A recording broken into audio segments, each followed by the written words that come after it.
Tu veux être prêt financièrement pour l'achat d'une propriété à Montréal? Voici quelques conseils. Tout d'abord, il faut avoir au moins 2 cartes de crédit avec des limites d'au moins 2 à 3 000 Parce que si tu as une carte de crédit avec la limite de 500 tu vas la remplir facilement en allant 2 fois à l'épicerie. Et afin que ta cote de crédit augmente, il ne faut pas dépasser 50% de l'utilisation de ta limite et rester à 30% idéalement. La cote de crédit influencera la décision d'un prêteur de t'octroyer le prêt hypothécaire ou pas. En fait, la cote de crédit reflète ta bonne ou mauvaise gestion de dette. Pour continuer, si la mise de fonds que tu offres est moins de 20%, il faut souscrire à l'assurance prêt hypothécaire qui varie entre 0,60 et 4% du montant de ton prêt hypothécaire selon le montant de la mise de fonds que tu vas mettre.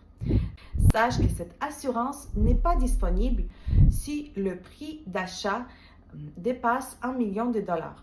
Et donc, tu n'auras pas de choix que de donner 20% de mise de fonds.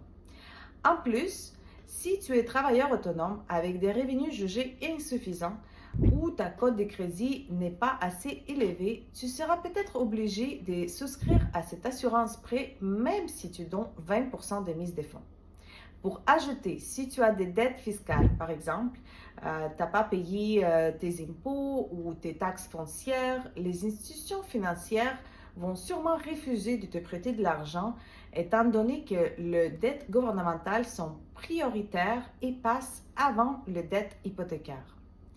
En plus, la location ou le financement d'un auto ou les dettes d'études influenceront le montant de ta préapprobation hypothécaire. Donc, si tu veux augmenter ta capacité financière, paye tes dettes le plus possible avant l'achat. Pour ce qui est de la mise des fonds, sache que l'argent économisé pour la mise des fonds doit être 90 jours dans ton compte bancaire.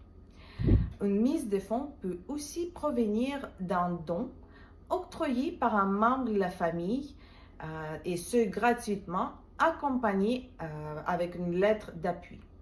Finalement, si tu veux être prêt à l'achat d'une propriété, la première chose à faire, c'est de t'entourer d'un bon courtier immobilier qui va te guider à travers ce processus et un excellent courtier hypothécaire qui va créer un plan financier selon ta situation.